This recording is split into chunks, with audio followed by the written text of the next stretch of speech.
Salut, c'est Trado, content de vous retrouver pour la mise à jour de l'analyse technique des marchés financiers. Alors aujourd'hui, ça va aller très vite malheureusement pour deux raisons. Un, parce que les marchés étaient fermés aux États-Unis vendredi pour cause de jours fériés, donc du coup, on a été sevré de séances, de news. Et puis la deuxième des raisons, et c'est complètement lié, c'est qu'on a été sevré de commitment of traders, puisque encore une fois, ça sort le vendredi. Donc vous allez voir à quel point ça devient délicat maintenant d'anticiper ce qui va se passer au niveau du marché quand on n'a absolument aucun guide. Mais je vous rappelle quand même que si on regarde la semaine dernière, eh bien les choses évoluent dans le bon sens avec, semble-t-il encore une fois, une tendance surtout pour les institutionnels à racheter leur position baissière, et il faut espérer qu'on arrive à surfer sur ça, à savoir la baisse de conviction baissière avec ce qui se passe actuellement. Ce qui m'amène aux actualités, il s'est rien passé de particulier en dehors du détroit d'Ormuz. Alors, entre-temps, et là ça devient très compliqué encore une fois de suivre pour moi puisque ça change. On en était resté à un mémorandum signé des deux côtés, donc a priori valable, avec ouverture du détroit d'Ormuz, décision à prendre définitive lors de la cessation des activités sur les 60 prochains jours, etc. Et ça a été plutôt bien perçu, puisque effectivement, même si tout à faire dans les détails, ça montre que l'on veut négocier. Mais voilà, entre-temps, l'échange d'hostilité entre le Hezbollah et l'armée israélienne, eh bien, ne s'est pas du tout arrêté, bien au contraire. Ça donne du carburant au régime iranien pour stopper le trafic dans le détroit d'Ormuz, et ils ont dit qu'ils le faisaient. Netanyahu a dit: vous avez voulu signer sans nous, ben maintenant vous débrouillez, nous on s'arrête pas tant que le Hezbollah fait peser une menace. L'Iran a dit ça faisait partie du mémorandum, la cessation des hostilités au Liban. Donald Trump a dit: bon, puisque c'est comme ça, c'est nous qui allons mettre un droit de péage sur le détroit d'Ormuz. Ben ouais, ça part dans tous les sens, mais le problème c'est que ça serait risible pour les marchés si à terme il n'y avait pas des implications sur le prix du pétrole, donc sur l'inflation, donc sur la politique monétaire, donc sur la croissance économique, etc.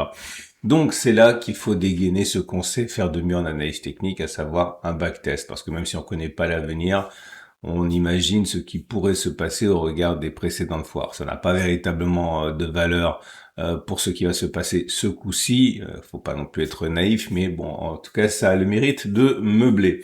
On verra ça dans une minute. Pour l'instant, le SP 500, comme vous pouvez le voir, c'est une séance. Alors, encore une fois, c'est la même séance, hein, donc regardez, je mens pas, hein, c'est celle de jeudi. Mais je vais dire des choses que j'ai pas encore dites, hein. Donc là, vous avez un avalement haussier, ok. C'était ce qu'on appelle, pardon, un harami haussier, c'est une petite bougie verte dans un grand creux rouge.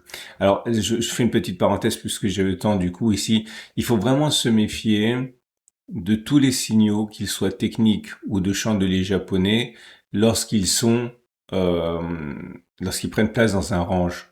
Ok, c'est vraiment un conseil que je vous donne. Tout, y compris les gaps. C'est-à-dire que lorsque vous avez un gap qui s'ouvre, euh, par exemple pour inscrire un nouveau plus haut, c'est un signal de force. Par exemple ici, vous voyez, vous avez un gap qui s'est ouvert. Et puis derrière, ça a été un signal de force. Là, vous avez un gap qui s'est ouvert, ça a été un signal de force. Là, vous avez eu un gap qui s'est ouvert, mais c'était pas un signal de force, ça a été rebouché en clôture tout de suite. Pourquoi? Parce qu'on était en tendance neutre. C'est-à-dire, ce sont des gesticulations. Et si vous remontez comme ça dans le temps, vous allez voir très souvent que les gaps sont rebouchés lorsqu'ils apparaissent, alors même qu'on est toujours dans une structure neutre. Par contre, les gaps qui ne sont pas rebouchés sont souvent, c'est pas toujours le cas, hein. Franchement, on joue vraiment avec des statistiques de 55-60%. Mais très souvent, les gaps qui ne sont pas rebouchés, ce sont des gaps qui sont créés alors que l'on va sortir de la structure neutre. Mais là, le fait que ce même gap apparaisse en structure neutre, ben, en fait, ça veut simplement dire qu'on peut rien faire parce il va être comblé. Alors maintenant, également, les chandeliers japonais, c'est pareil. C'est-à-dire que si vous êtes dans une situation où vous êtes en tendance, ça peut donner quelque chose, les chandeliers japonais. Si le même chandelier japonais apparaît alors qu'on est à l'intérieur d'une structure neutre ou alors un trading range, très souvent, ça ou ça va s'imposer en vérité, ou s'il y a délivré par l'indicateur technique ou le chandelier japonais. Donc quand on est dans un trading range, la base, le plus fort, le plus robuste, c'est trader le trading range.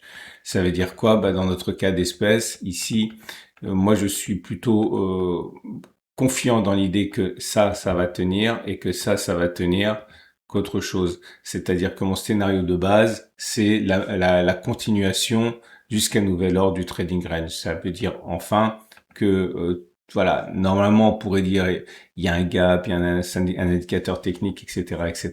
Mais au bout du bout, quand on va arriver là, ça risque de baisser et quand ça va arriver là, ça risque de monter. Donc ça redevient tradable normalement. Enfin, là, comme d'habitude, j'ai envie de dire une fois qu'on aura cassé ça, une fois qu'on aura cassé ça.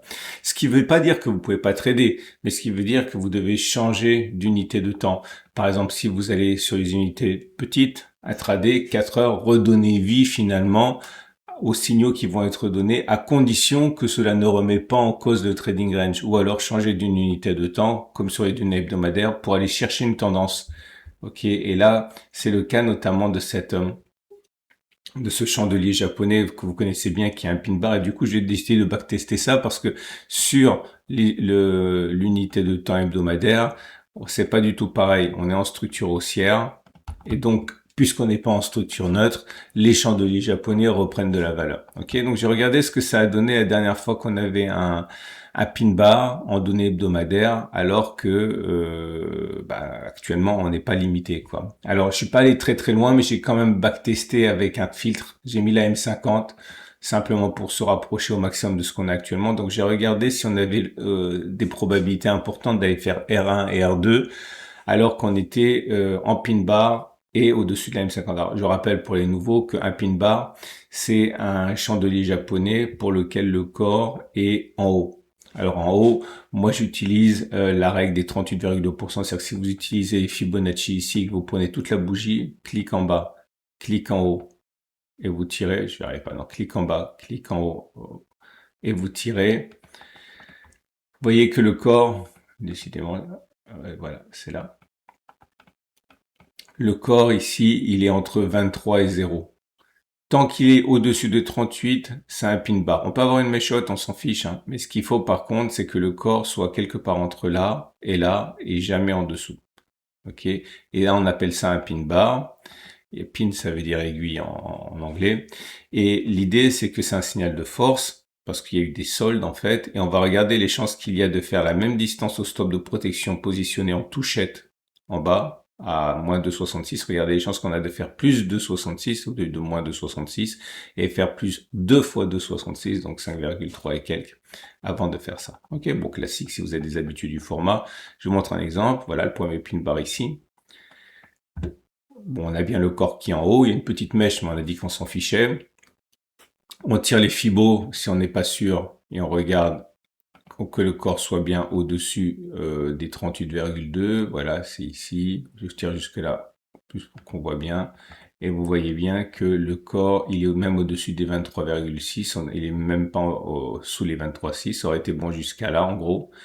Et est-ce qu'on a bien fait une fois à distance au stop de protection? Voilà, 1,69. Oui, on a fait 2 vers le 45. Mais après, on est venu déclencher le stop de protection là. Donc, on a fait une fois à distance au stop de protection, mais pas deux fois. Bon, vous connaissez très bien ma façon de backtester. Je vous montre un autre exemple. Celui-là a été beaucoup mieux. Ouais, bon, vous voyez bien que le stop de protection aurait été en touchette ici. On a fait largement 3, 4, 5 fois la distance au stop de protection. Et là, on n'en tient pas compte parce qu'on est en dessous de la M50. Là, on est en dessous de la M50. Là, par contre, on en tient compte et c'est un double échec hein, puisqu'il fallait faire cette distance vers le haut. Mais on a touché le stop de protection, donc on a eu le temps de faire ni une fois ni deux fois la distance au stop de protection. Là non plus. Par contre, là oui. Ok, vous avez compris. Bon, vous avez l'habitude. Je continue, je continue. Et vous savez, parfois il faut pas aller chercher la complication, hein. On a des résultats qui sont très intéressants, très souvent en montant d'unité de temps et en faisant des choses assez simples. Et voilà la conclusion. Peut-on envisager, suite au pin bar de la semaine du 8, que l'on puisse continuer à monter? Bah, statistiquement, oui, en vérité, hein. Bon, là, c'est un peu tard, mais c'est pour avoir une idée de ce qui pourrait se passer. les probabilités pour que l'on monte jusqu'à, donc c'est 2,66 c'est là. Les probabilités pour qu'on reprenne la hausse jusqu'à 7630 ici, bah c'est 2 chances sur 3. Hein. Ça a fonctionné 24 fois, ça a échoué 12 fois. Autrement dit, 67% des cas. On aurait gagné, si on avait risqué 100 euros par trade, on aurait gagné 24 fois 100, 2400. On aurait perdu 12 fois 100, 1200. Bah ça fait 1200, enfin 1200 ou 120 ou 12 ou 120 000 ou 1 million d'eux, hein, ça dépend combien vous risquez. Mais pour 100 euros de risque, on aurait gagné 1200.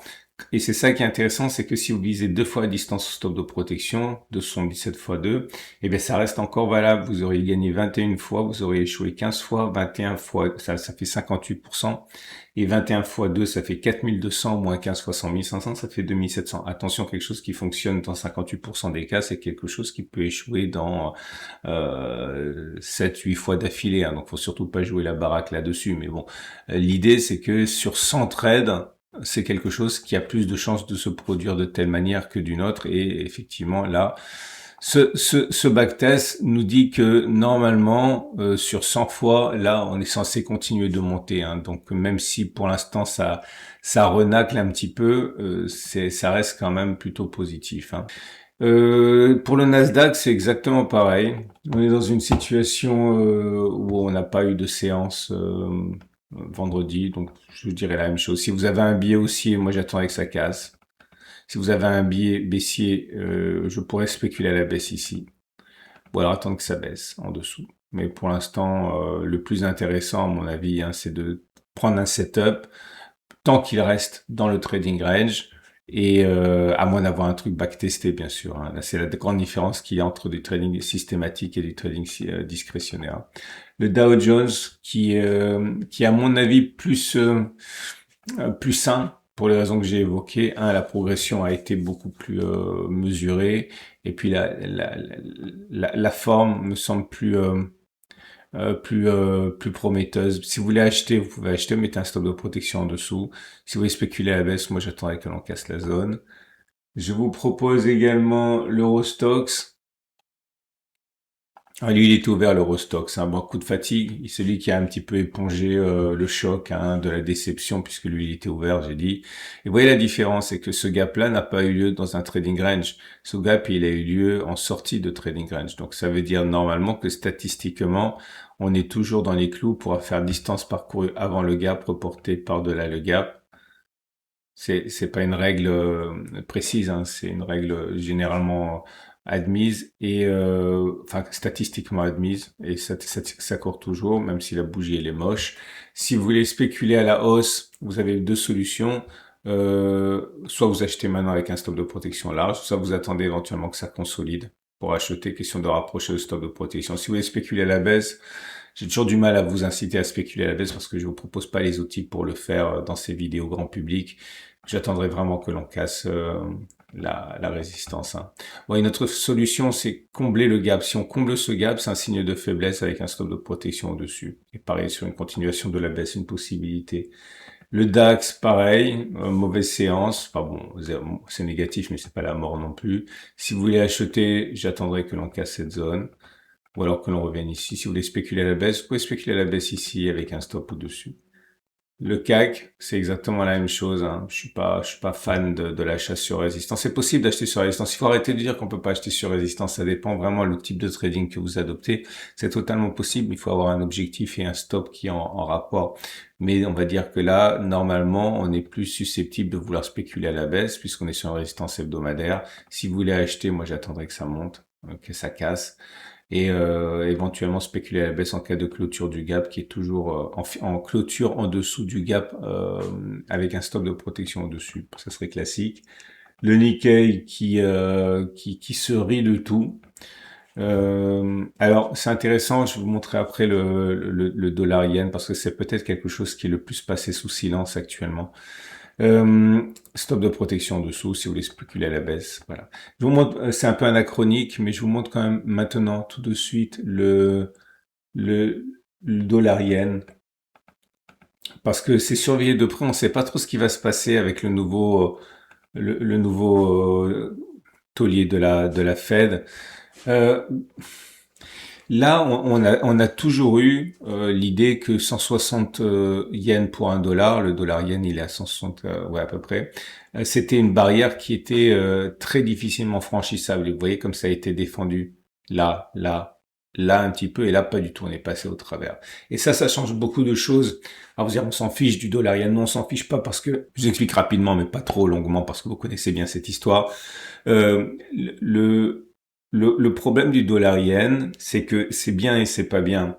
Pour les Japonais, si le dollar est trop fort et que le yen il est trop faible, ça crée de l'inflation importée. J'ai déjà expliqué ça la dernière fois. Il faut de plus en plus de yens pour acheter un baril de pétrole, de plus en plus de yens pour acheter un kilo de viande australien ou américain, etc., etc. Donc ça crée de l'inflation. C'est-à-dire que pour le Japonais qui vit au jour le jour, eh bien, il doit dépenser de plus en plus de yens pour avoir les produits importés. Parce que le yen vaut de moins en moins. Je caricature, ça deviendrait une sorte de monnaie de singe et il faudrait dépenser beaucoup de yens pour avoir la même chose. Donc ça, c'est pas bon pour les consommateurs. Mais de l'autre, pour les entreprises, c'est mieux parce qu'ils arrivent facilement à exporter. Si vous voulez acheter une Toyota, par exemple, et que le yen il est faible, vous êtes content. Alors, c'est un peu plus compliqué que ça parce qu'il y a des choses qui sont fabriquées, des Toyota qui sont fabriquées à l'étranger directement. Maintenant, vous savez très bien qu'il y a une usine Toyota, par exemple, à Valenciennes. Vous savez très bien qu'il y a une usine Toyota, il y en a partout des usines. Donc c'est de moins en moins vrai, mais voilà, là on arrive sur la zone d'inconfort. Et on ne sait pas ce qui va se passer. Si le gouvernement japonais dit OK, ça suffit, ça pénalise trop nos consommateurs et qu'il tabasse le dollar pour faire monter le yen, tout le monde va crier attention, débouclage du yen carry trade, débouclage du yen carry trade, au secours, au secours. Ça va faire baisser les marchés automatiquement à mesure que les Japonais, que les investisseurs vont vendre des actions américaines, des treasuries, des actions européennes pour aller rembourser leurs dettes afin d'éviter de payer des taux d'intérêt trop importants. Je sais que c'est compliqué, mais j'ai déjà dit 50 fois. Ou alors, il y a ceux qui disent de plus en plus, non, c'est du bluff, c'est terminé, personne n'y croit plus à cette histoire de 160, ça va monter à 161, 62, 63, et puis après, il va y avoir tout un réajustement. Si on regarde historiquement, à court terme, on est monté jusqu'à, enfin, court terme, on parle de 2024, on est monté jusqu'à 162. Ok. Alors pourquoi c'est important? Parce que si vous pensez, comme certains, que c'est du bluff et que il va pas avoir d'intervention, ça veut dire que c'est open bar, c'est-à-dire que les investisseurs vont continuer à investir au Japon, enfin emprunter des yens en dollars au Japon pour aller les investir et faire monter les marchés en Europe, aux États-Unis, etc. Et ça, donc c'est pas neutre du tout. On parle pas simplement de forex, on parle mais personne ne sait ce qui va se passer. Ok, on pense que la volonté du Japon de faire monter le yen et de faire baisser le dollar pour protéger le yen n'est pas aussi tenace qu'avant parce que ils sont très, Madame Takeishi est très cool par rapport à ça. On verra, mais c'est pas du tout neutre et surtout c'est quelque chose qui risque de vous occuper la semaine qui arrive hein, avec ces niveaux qui sont assez critiques. Hein. Je reviens à mon or maintenant. J'aime bien l'or, mais là c'est vrai que c'est difficile. J'ai l'impression que ça va quand même mieux. Si vous voulez acheter, je dirais c'est possible. Stop de protection en clôture ici, en dessous de ce niveau des plus bas. Si vous voulez un stop de protection plus large, en dessous de ce niveau-là. Si vous voulez spéculer à la baisse, vous pouvez éventuellement, mais soit vous attendez que ça casse, soit vous n'attendez pas, stop de protection en clôture au-dessus de ce niveau de sommet. Le silver, c'est exactement la même chose. Si vous voulez acheter, vous pouvez. Stop de protection en clôture en dessous de 71, 61 dollars. Si vous voulez spéculer à la baisse, allez-y, mais vous êtes sur support, c'est un peu dangereux. Stop de clôture, stop en cas de clôture au-dessus des 71, 35. Le cuivre, je vois pas de structure plus fiable que celle-là, donc je répète toujours la même chose. Moi, je pense que c'est aussi tant que l'on casse pas 5, 6, 5, 2. Si vous voulez spéculer à la baisse, vous pouvez. Stop de protection en clôture au-dessus de cette zone, ou alors vous attendez que la structure soit baissière. Et on va terminer. Non, c'est pas vrai, on termine pas. Le pétrole. Il est faible, mais il a du soutien. Voilà, c'est fermé, hein, mais il risque d'avoir du soutien. Et ce qui se passe dans le détroit d'Ormuz. On a une zone de support ici. Si vous voulez vous amuser à acheter, vous pouvez. Stop de protection en dessous, ou alors large en dessous. Si vous voulez spéculer à la baisse, vous pouvez également, en pensant que ça va craquer, que le pire est derrière nous. Stop de protection, je dirais au-dessus des 97 à peu près. Bitcoin, Ethereum, c'est pareil. J'y ai beaucoup cru la semaine dernière. Là, ça a un peu consolidé, mais ça me semble pas trop mal.